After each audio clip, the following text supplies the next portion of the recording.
وہ کیا ہے کہ میں تم لوگوں جیسا نظر باز نہیں، سب لڑکیوں کو بہنیں سمجھتا ہوں۔ وسیع کی معصومیت پر اس کی گردن اگلے ہی لمحے طہا کے ہاتھوں میں تھی۔ ارے کچھ خدا کا خوف کرو، میری گردن پتلی ہونے کا یہ مطلب ہرگز نہیں کہ تم لوگ ہر وقت اسے دبائے رکھو۔ کبھی وہ دریافت پکڑتا ہے اور کبھی تم، کاش تم لوگوں کی طرح میری گردن بھی موٹی ہوتی۔ وہ واویلا کر رہا تھا۔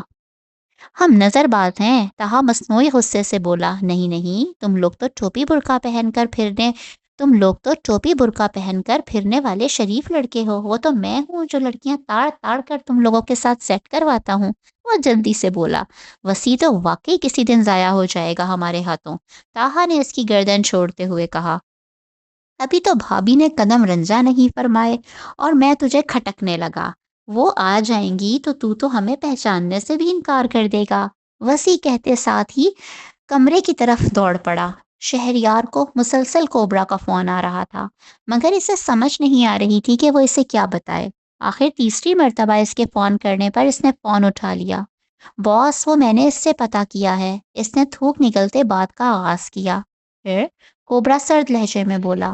وہ کہتی ہے اسے خود بھی کچھ خبر نہیں اور نہ ہی اس نے کسی کو بتایا ہے، وہ قسمیں کھا رہی ہے۔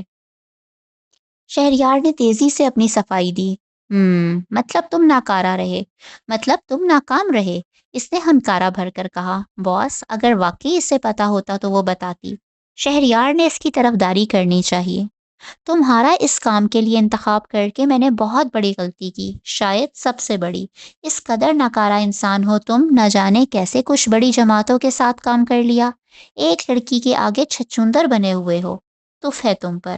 اب میں خود ہی اپنے طریقے سے اس سے بات کروں گا اور تمہارا بھی کوئی علاج کرواتا ہوں۔ اس کی باتوں سے شہریار کو کسی سازش کی بو آ رہی تھی۔ اسے کوبرا کے کہے الفاظ یاد آ رہے تھے، جو میرے لیے ناکارہ ہو جاتا ہے وہ پوری دنیا کے لیے ناکارہ ہو جاتا ہے، پھر دنیا میں بھلا اس کا کیا کام؟ اور اسے لگا کہ وہ اب کوبرا کے لیے ناکارہ ہو گیا ہے۔ فون بند کرتے ہی اس نے تیزی سے اپنا دماغ گھمانا شروع کیا۔ پریشانی سے کمرے میں چلتا ہوا وہ بالوں میں ہاتھ پھنساتا مسلسل کچھ سوچنے میں مصروف تھا۔ چہرے پر تفکر کی لکیریں تھیں۔ پھر کچھ سوچ کر اس نے موبائل پر کوئی نمبر نکالا۔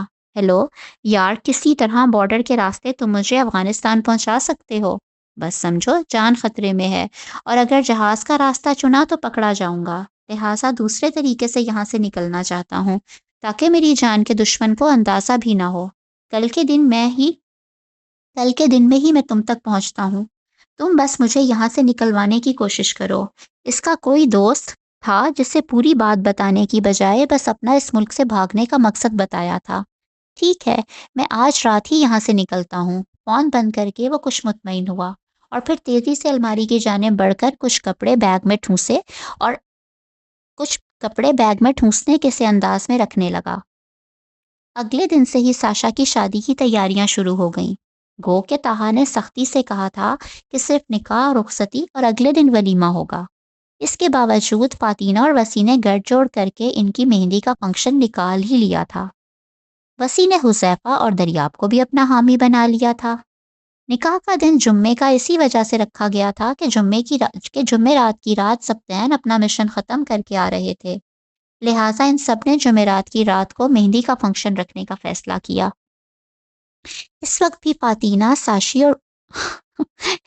فاتینہ، ساشا اور مزنہ بازاروں کی خاک چھان رہی تھیں۔ ساشا پہلی بار مزنہ سے ملی تھی اور ملتے ساتھ ہی ان کے مابین اچھی خاصی دوستی ہو گئی تھی۔ ساشا نقاب میں ہی تھی، جبکہ وہ دونوں اپنے مخصوص ولیے جینز، کرتا اور سکارف کے ساتھ جیکٹس پہنے ہوئے تھیں۔ ساشا پہلی مرتبہ فاتینہ کو لڑکیوں والے کسی کام کو شوق سے کرتے ہوئے دیکھ رہی تھی۔ وہ بڑھ چڑھ کر ساشا کے لیے مہندی کا سوٹ سلیکٹ کر رہی تھی۔ مزنہ پہلے ہی اپنے لیے خرید چکی تھی۔ تم کیا اس دن بھی اسی حلیے میں رہو گی؟ مزنہ نے ساشا کے لیے ذوق و شوق سے ڈریس سلیکٹ کرتے دیکھ کر پوچھا، کیونکہ اس نے ابھی تک اپنے لیے کچھ بھی نہیں لیا تھا۔ ساشا کے لیے کچھ سوٹ لیے تھے اور باقی کی مزنہ کی شاپنگ میں مدد کی تھی۔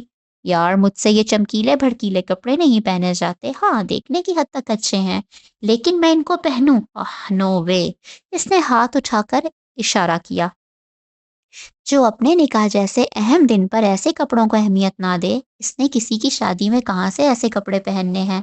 ساشا بے اختیار وہ راز بھول گئی جسے فاتینہ نے ابھی تک مزنہ سے چھپایا ہوا تھا۔ کیا مطلب؟